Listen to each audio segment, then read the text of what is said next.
Hey, welcome to the Duke of Work podcast. Today I'm talking to Randy Hall. Randy is the founder and CEO of Fourth Gear Consulting and has worked with organizations of all sizes to help them effectively execute change, develop leaders, engage employees, and reach more of their potential. Randy has directly coached CEOs, senior leaders, and professionals in ways that cause them to shift their perspective, consider new approaches, and accomplish their most important goals, and ultimately become more effective at leading themselves, other people, and their businesses. And Randy is on a mission to develop more and better leaders in our organizations, communities, and families, because he believes that our world suffers from a lack of real leadership, and he wants to make a small dent into changing that. Randy, welcome to the pod. Thank you very much. It's good to be here. I'm looking forward to the conversation. Randy, I've been looking forward to this conversation as well because I faced it, you've faced it plenty of times, but also our listeners might be facing it right now. Is you share a leadership tip for your team, you share training, you provide insights, you provide the actual how-tos, but then the team does not change, does not create the change that you the heck. like. I told them to be different and now they're not. What's wrong? Yeah, it's cool. And we do this with a lot of things in leadership, right? Like we give instructions to other people on how they should behave or think or work or do or change or shift or care or any of those things. And then we wonder why the instructions alone, because we have authority, the instructions alone should be enough, right? But unfortunately, we're all humans and we don't even listen to ourselves most of the time. You think about how many things we tell ourselves to do and then we don't do it. yeah. So the fact that somebody at work can now just tell us that and expect us to is, when you think about it, you break it down in terms of logical human behavior, like it makes no sense. Like nobody should change just because they were told to. And yet sometimes we expect it to happen. It's wild. But no, that's one of the key things that I've seen specifically working with online teams and seeing how change actually happens. Change has to be intentional. I want to dive into your experience. How do you approach change? How do you see the outcomes and know the actual progression that it takes? I know some business owners or some founders want to see it instant change, but that's not real life. So how do we adapt? How do we process change, and how do we facilitate that so that our teams can be empowered like we want them to, but also lead in a way that we intend to? Yeah. The key, Roland, you talked about it a little bit, is us having a process for change rather than just wishing people were different and telling them to. And so that if we really want to develop a process for change, we've got to go back and look at the neuroscience of human behavior change. How does human behavior change happen? And when we do that, we find that there's two different sort of states for a human brain to be in. They can be moving away from things, away from punishment or consequences or their life being more stressful or them getting more micromanagement or any of the things that we do in authority. And they'll move away from that sort of punishment, and they will change for short periods of time against their will, not wanting to, but doing it just to stay out of trouble. And that's just sort of a survival instinct now. Like I'm just trying to appease my manager so they'll get off my back is what happens. But what we know about change like that is it's not sustainable. But first of all, the manager's job now becomes just running around issuing consequences to people screwing up or not doing things the way they want. That's a lousy job. Nobody really wants it or signs up for it. It doesn't feel good and it doesn't work long term, because the day you're not there watching, they do whatever else they were going to do anyway. The whole concept of doing change well is about helping people get to a toward state in the brain, a place where they're moving toward a better outcome.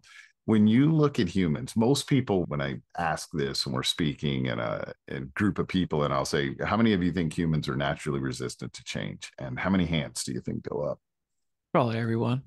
Yeah, almost all of them, because it feels like they are. And then I ask the questions, okay, how many of you have changed jobs? How many of you have changed careers?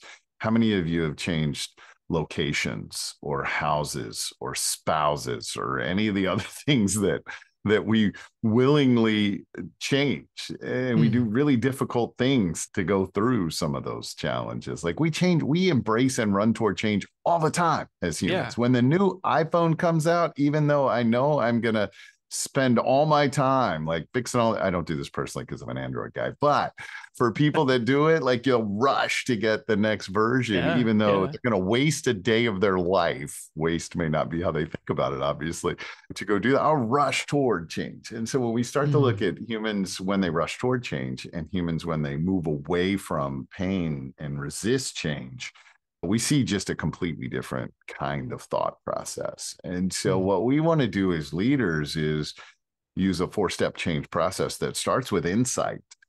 Okay, guys, if we were going to make this change, how could we do it? What might be the benefits to our customers or our business or ourselves or our team? What are the good things that could come out of it if we did it well? What are the obstacles we're going to Mm. run into that we might need to be prepared for? How much time should it take? How much practice will we need? When I start to now drive questions that involve people and create insight, I Mm. start to lay a foundation for change that allows them to move toward rather than away from. I told you to, and if you didn't, there'll be consequences. So I'll Mm. stop there for a second. I may have created some questions, I'm not sure, but No, no, this is uh, good. I'm taking notes. we've got to think about how we as leaders help people get to the right place in their mind that sets them up for success. Yeah, because you're creating agency here. You're giving people the free reins of if we did X, Y, and Z, how does this impact your role? But not just so what I'm hearing that you're saying is that you as a leader would come to the team or the people that we want to influence change on and have them set the parameters. Like, here's what we want to do. How would this work? Where would it go wrong? How much time should we expect? It's almost them setting their own standards and own expectations towards the change. Is That's that correct? It's exactly right. Because when Uh, we think about change that we've embraced, we spend a lot of time pondering it. How could it work? Will it be better? Will I like it? What will it feel like to go through it? All those things. But in organizations, sometimes what we do is the manager, the boss, the CEO, whatever, decides we're going to go in a new direction. They spend hundreds of hours thinking about it on the drive and in the shower and at night and all these things that they come up with all these things that should be different. And then they send an email out and wonder why everybody isn't bought it. I spent 100 hours figuring this out. I gave you 30 seconds. Are you ready to go? And the reality is that people got to take that journey too. The short mm, answer is when we do change with people instead of to them, it works really well no, most of the time. I like that Uh, premise. So once we have that insight and have the people process or our team process some of the same thinking patterns, logical steps, emotional steps around the change, where do we go from there? You said it's a four-step process. Yeah, it's fourth step. And that's critical because now they start to consider it in a more complete way and involve themselves in the change. And a lot of times, what you hear from leaders is, I got better ideas. When I ask the question, I didn't even think about this piece of it that they would struggle with or that might be hard for us Mm. or could be an unintended consequence. So we do it better together. So insight is the first step, have them thinking about what it could look like. Involvement in a more complete way is the second step. Mm. Now I need them to talk about the real details.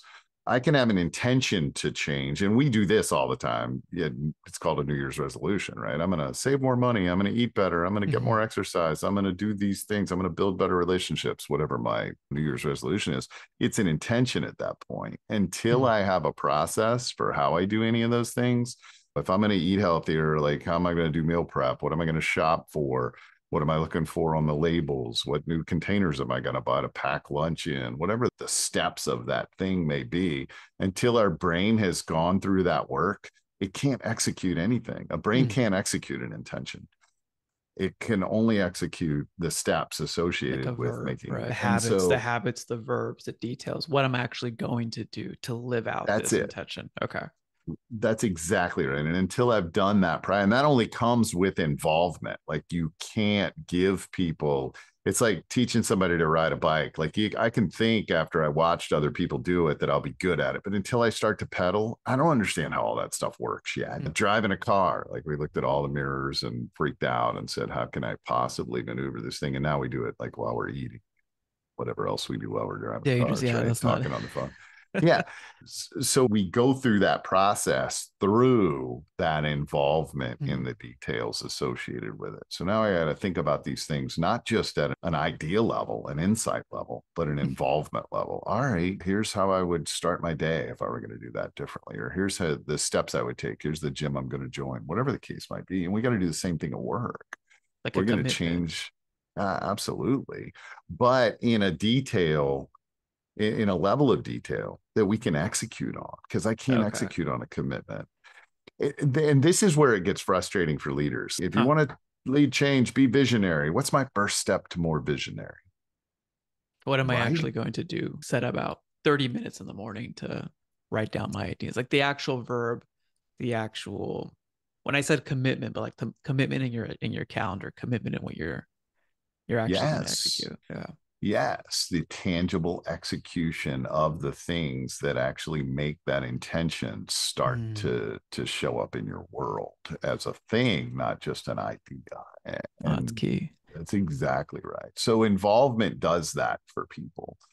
And if we say, hey, we're going to change this process, I was working with an organization once and they said, they were a sort of a distributed model. So they had dealers all over the country. And they said, okay, we're going to change our model and here's our world is going to look different tomorrow. And they went through 45 slides on here's how we're going to change our business model. And I Mm. said, okay, how are you going to change your culture? Because your culture is built to execute yesterday's business model. All the things that people did yesterday, they'll do again tomorrow, even though you have 40 slides suggesting that this is your new world that they don't know about yet. Yeah. Right. So we have to let people do that sort of mental gymnastics, as I call it, Yeah. so that they can get to the next level. Do you So, set in, these stages? And I know we'll go to step 3 and 4, but just from yeah, stage 1 to stage 2, do you set them apart by time? For example, hey, we're going to have an insights session with the team just to hash that out. And then next week, we're going to have an involvement session. Is it separated by time or can they be intertwined in one meeting? How do we give people enough time and space, but also almost like a cadence, almost yeah. here's the proper series of events for us to execute change. Yes, and it will depend on the change. If the change Okay. is small, we probably can do more than one thing at a time. If this is going to be a major upheaval, Mm. then processing time matters. And that's Okay. part of the insight is how long do you think this might take us, guys? If we were going to do it at our best, what do you think we need to focus on getting better at and how long would it take? So these things start to emerge themselves because the team is involved in helping to figure out what cadence works for this particular change.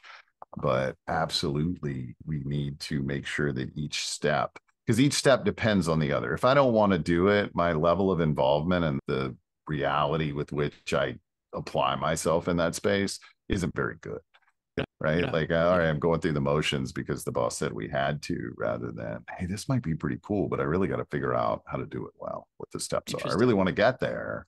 I want to ride the bike, so I'm willing to do all this hard pedaling and steering stuff. But if I don't want to ride the bike, I'm just going to ride for a little ways, fall over, and run inside. Say that didn't work. That makes sense. But how do you marry? Maybe you'll explain this more in the next steps, but marrying the goals of leadership, like we have let's just say, for example, typically we run by quarters, like we have to do this within the Right, quarter, but then the right. team dictates that this is a major change and it might take 6 months rather than 3 or 4. So how do we balance those two out? Yeah, there's two things that are really important there. One is understanding that rushing change causes it to fail in a lot of cases. So if you look, there was some McKinsey work done years ago, and it basically articulated that 80% of organizational change failed. And without the Okay. study in front of me, I'll mess the numbers up a little bit. But essentially, if you looked at the successful changes, they were driven largely by involvement of the team. And so for us to say, I know this is fast, I know it's hard, I know you don't want to do it, but please get it done by the end of the quarter. We just have to know that we have set the system up for failure. Or failure. Oh, wow. Okay. Now, that doesn't mean that we can't have a sense of urgency around change. And it also doesn't mean that we can't expect people to be aggressive in their efforts to get there on time. But it does mean that we as leaders have to make sure we're supporting that process in a way that lets people work through it, that helps them figure out their steps faster, but not just articulating a deadline and then using urgency or fire or consequences or fear or risk or any of those things to get people to it. Yeah. Because now what they did was skip all the steps and just did what they thought you wanted in a short-term way that is not sustainable. These are not our new habits yet. It's not our new culture yet. It's not our new way of working yet. I'm just doing enough to keep you from yelling at me. So that's it. Or to get to the shareholders meeting. We didn't really change anything, but the PowerPoint deck looks great. Oh my gosh. I hear what you're saying. Let's dive into steps 3 and 4 then. Yeah. So step 2 is involvement. Step 3 is practice. And this is weird, but we don't close the knowing doing gap very well in a lot of organizations. So once we think people intellectually understand what they have to go do differently or next, which a lot of times people can get to relatively quickly, I'm still not very good at. We're bad at everything before we're good at it. It was true for walking and brushing our teeth and riding a bike and driving a car and all those things that we can think about. It was true for marriage. It was true for everything, right? Like we're not very good at it at first, no matter what we try or do. But the more reps we get in, the more neural pathways we build, the more habits we create, the more our brain starts to support us doing it consistently. We just continue to get some reps in. So we want to use trials in spaces like, all right, guys, let's try working this way with this group or on this project or with these customers. And let's get some reps in and see what we learn. Because that learning and then evolving loop starts to happen. When I learn more ways to do it better. And as I start to apply those, I learn more things. And so this is where competence happens. This is where comfort levels happen. And pretty soon it's our new habit. And now we want to stay here because that's what the brain does. It likes status quo because status quo means survival. I didn't die yesterday and I did these things. So let's not take the new route through the jungle because there's probably tigers there. Let's just take the old route that we always take, right? So as those new habits start to develop, the comfort starts to live in the new space rather than the old space. So there are things we can do as organizations and on teams that just let us practice the new sets of behaviors or the new organizational protocol or the new approach to solutions or any of those things. And that starts to build all of that repetitive knowledge that we get to use again.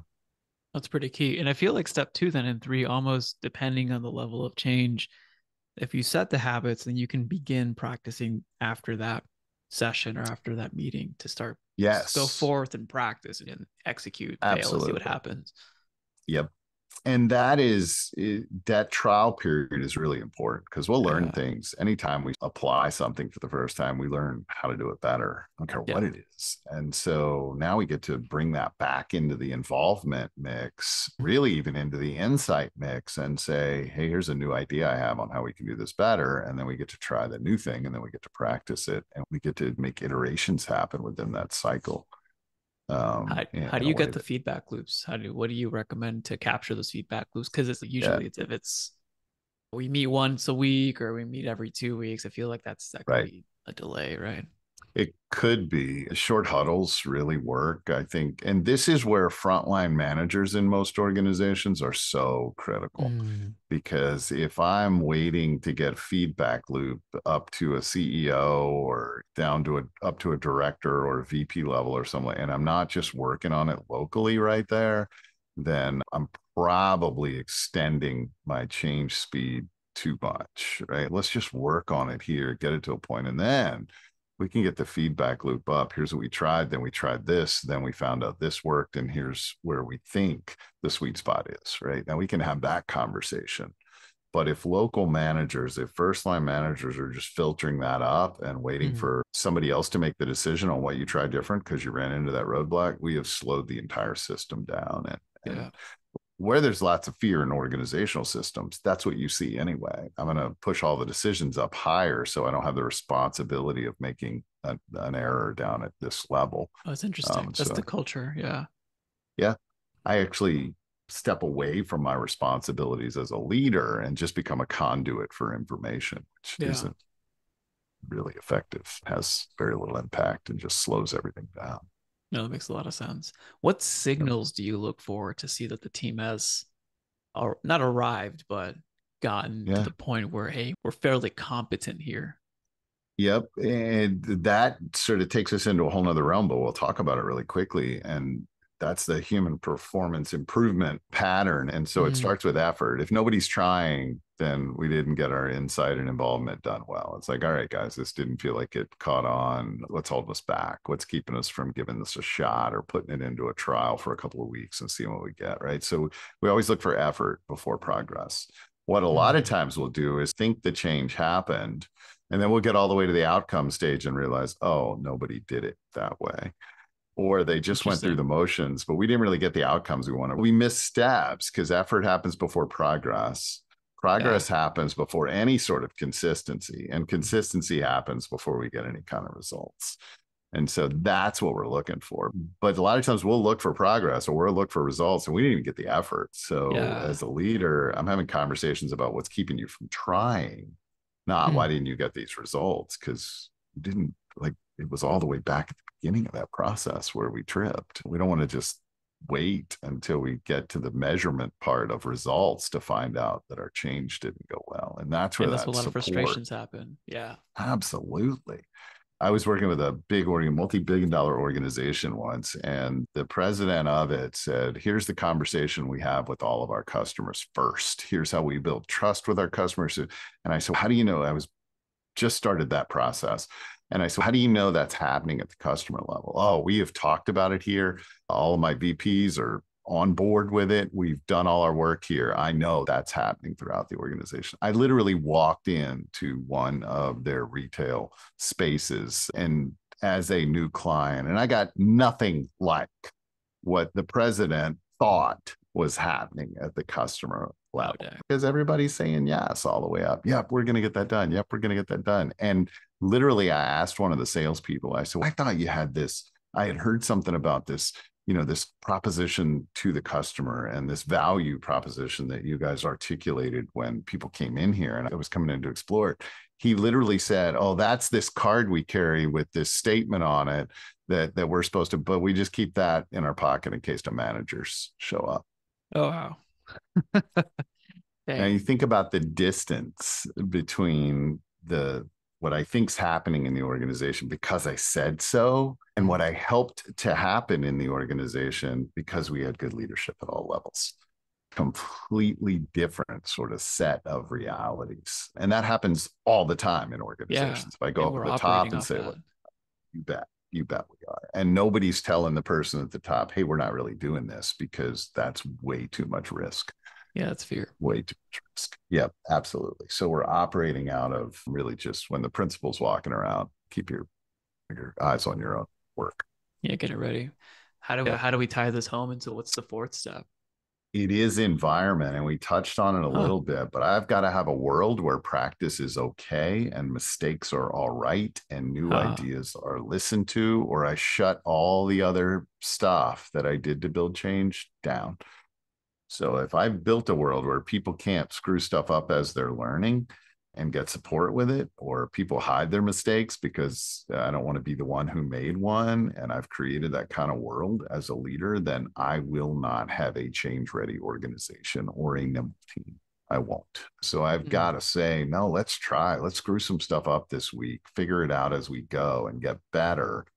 And that's okay because learning happens Mm. that way. We don't Here's what's interesting. We don't really learn from our mistakes. We say this all the time. I learn from my mistakes. If you look at where learning happens in the human brain and where we put the new puzzle together for what better looks like, it happens when we try something different after a mistake, not from Huh. the mistake itself. So the moment I made a mistake and I start to try something different because that didn't work, that's where the actual learning occurs. And sometimes it happens Interesting. really quickly. Immediately when we recognize this mistake, we know what to do different. But we don't learn from falling off the bike.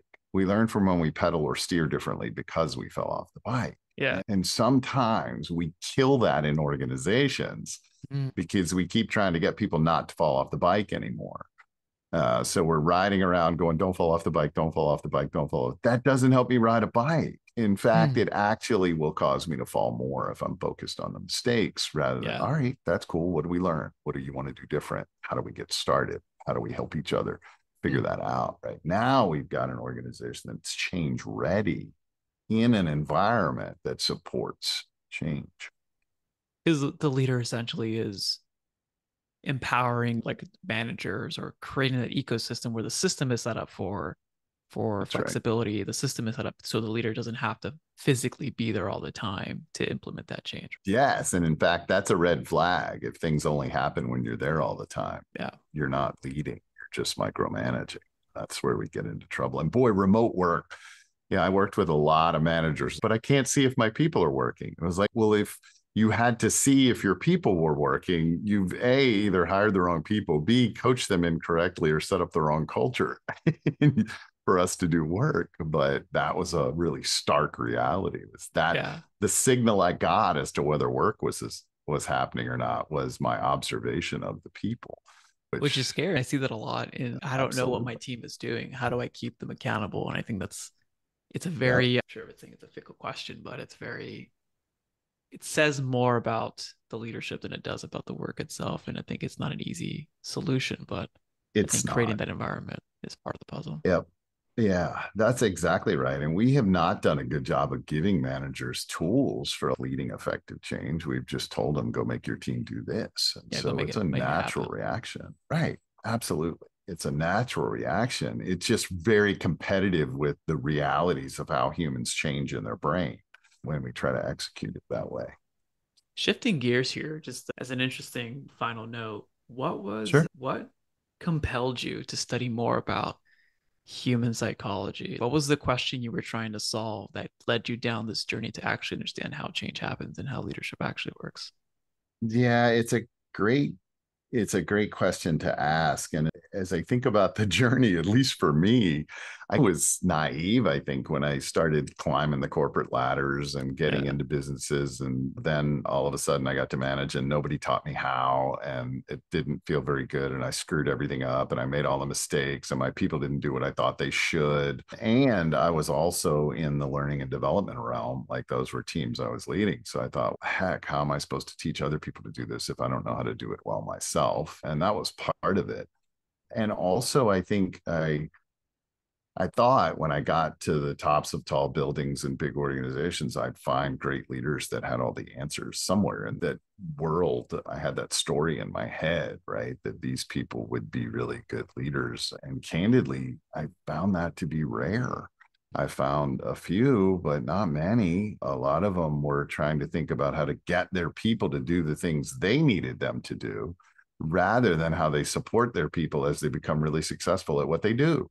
And that mindset was, to me, a phenomenal departure from what good leadership looked like. I need to make my people do this because it'll make my life easier.